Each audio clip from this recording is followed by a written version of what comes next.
계속해서 궁금증들 보내주시고요. 지금 질문 보신 것처럼 당뇨병 하면 식습관에 대한 질문들이 정말 많이 들어올 수밖에 없잖아요. 그거 좀 일목요연하게 정리해 보겠습니다. 전당뇨 극복을 위해서는 밥, 국, 김치 위주로 식사하지 마세요.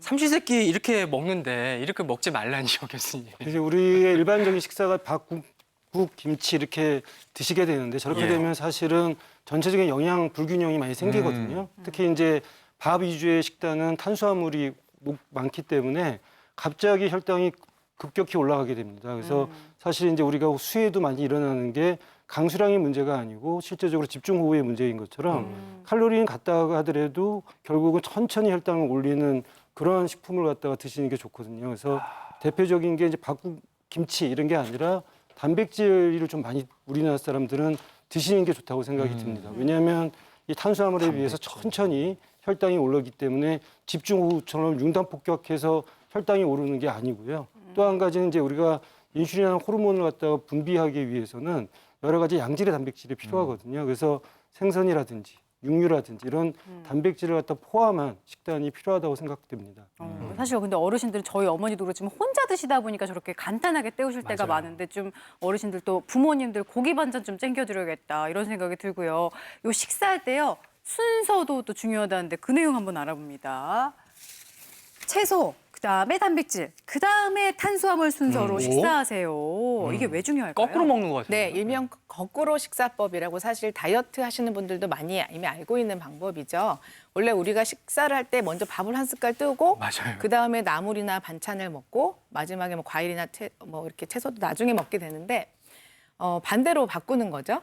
채소를 먹고 단백질, 탄수화물 순으로 드시면 중요한 게 혈당이 천천히 오르게 된다는 게 여기서 포인트인 거죠. 그래서 당 지수가 높고 낮은 걸 또 섞어 먹는 거. 예를 들면 국수를 먹는데 국수에다 고기를 좀 듬뿍 넣어서 드시면 단백질 때문에 좀 더 혈당이 천천히 올라갈 수도 있고 또 식초를 활용해 보시는 것도 도움이 되는데 이 모든 요리에 식초를 넣으시면 당 지수가 좀 낮아지거든요. 그래서 생선찜이나 조림할 때 좀 넣으시면 덜 짜게 당 지수도 낮춰서 드실 수 있는 팁이 될 수 있습니다. 네, 그리고 다음은 이제 학교 다닐 때는 5분만 더 잔다고 못 먹고 직장 들어와서는 지각할까 봐 못 먹는. 뭐예요, 뭐? 그거.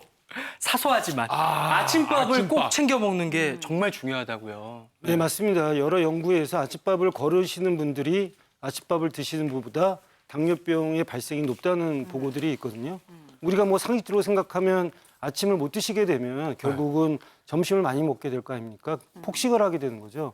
혈당의 변동폭이 커지게 됩니다. 그래서 이런 경우에는 훨씬 더 인슐린 저항성이라든지 어떤 대사에 문제가 생기기 때문에 당뇨의 발생이 높게 되죠. 그래서 꼭 제가 환자분들한테도 얘기하는 것은 간단하게라도 아침을 꼭 하루 3끼 드시는 것이 중요하다 이렇게 말씀을 드리고 있습니다. 근데 교수님 저희 아버지께서 딱 이 내용을 TV에서 보시고는 이제 본인이 전당뇨니까 아침밥을 많이 드시고 점심 더 많이 드시고 저녁도 많이 드시는 거예요. 조절을 안 하시고 이런 거 하면 어떨까요? 그래서 이제 결국은 이제 제가 하루에 3끼를 드시라고 하는 것은 이제 췌장에서 인슐린 분비 패턴이 하루에 3번 일정하게 나오게 하는 것 때문에 드시게 하는 거고요. 네. 결국 이제 전체적인 칼로리가 중요하거든요. 그래서 뭐 이렇게 아침을 꼭 드시라고 해서 아침을 드시고 또 점심을 많이 드시고 또 저녁을 더 많이 드시게 되면 문제가 되니까 네. 전체적인 칼로리를 맞출 때 그것을 좀 이렇게 나눠서 아침, 점심, 저녁 특히 아침을 꼭 거르지 말고 드시는 것이 필요하다 이렇게 말씀드리고 아버님이 있습니다. 지금 보고 계실 텐데 체면이 뭐가 됩니까 지금 이렇게 말씀하시면 아버님 죄송합니다. 네. 잘 조절하시라고 제가 전달해 드리겠습니다.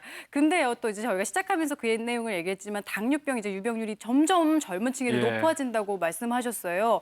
오늘 방송 보시고 이제 젊은 분들도 나도 검사를 그러니까. 한번 해봐야 되나 이런 생각하시는 분들 많을 것 같은데 몇 살부터 하는 게 좋을까요, 하 교수님? 네, 우리나라에서는 굉장히 좋은 제도가 있죠. 40세 이상 전 국민을 대상으로 국가에서 2년마다 한 번씩 건강검진을 시행을 합니다.